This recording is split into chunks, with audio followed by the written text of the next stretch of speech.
نبی اکرم صلی اللہ تعالی علیہ وسلم کے امت کے صوفیاء نے کچھ چیزوں کو بڑا کھولا ہے۔ عارف رومی کہتے ہیں کہ ایک دن محمود غزنوی نے خزانوں کے دروازے کھول دیے اور فرمایا بھئی میں نے آج ہر چیز کھول دی ہے، جو جس چیز پہ ہاتھ رکھے گا وہ اسی کی ہو جائے گی۔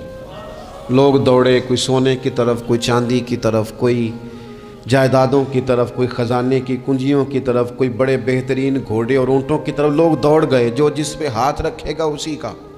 سب بھاگ گئے، ایاز بیٹھا ہے،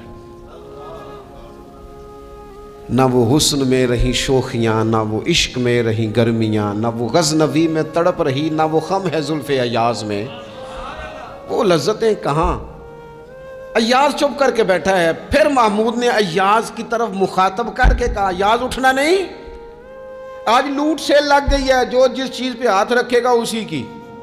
ایاز کہنے لگا بات پکی ہے نا؟ تو محمود خوش تھے، موڈ بڑا اچھا تھا، کہا بالکل پکی ہے۔ تو ایاز کہنے لگے چلو ٹھیک ہے۔ ایاز اٹھے، پیچھے سے جا کے تو محمود کے کندھے پہ ہاتھ رکھ دیا۔ محمود کے کندھے پہ ہاتھ رکھا۔ محمود کہنے لگے یہ کیا بات کا، آپ سے میں نے پوچھا تھا بات پکی ہے، جو جس پہ ہاتھ رکھے گا اسی کا نا۔ تو تھوڑی دیر پہلے مسکراتے چہروں میں آنسو آ گئے۔ ایاز بھی روئے تو محمود بھی روئے۔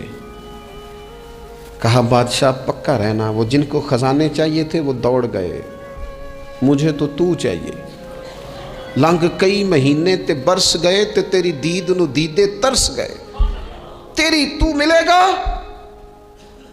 تو پھر کہا محمود نے، اس نے کہا میں وعدہ کر چکا تھا، بس ٹھیک ہے، باقیوں کے خزانے اور میں تیرا، طے ہو گئی۔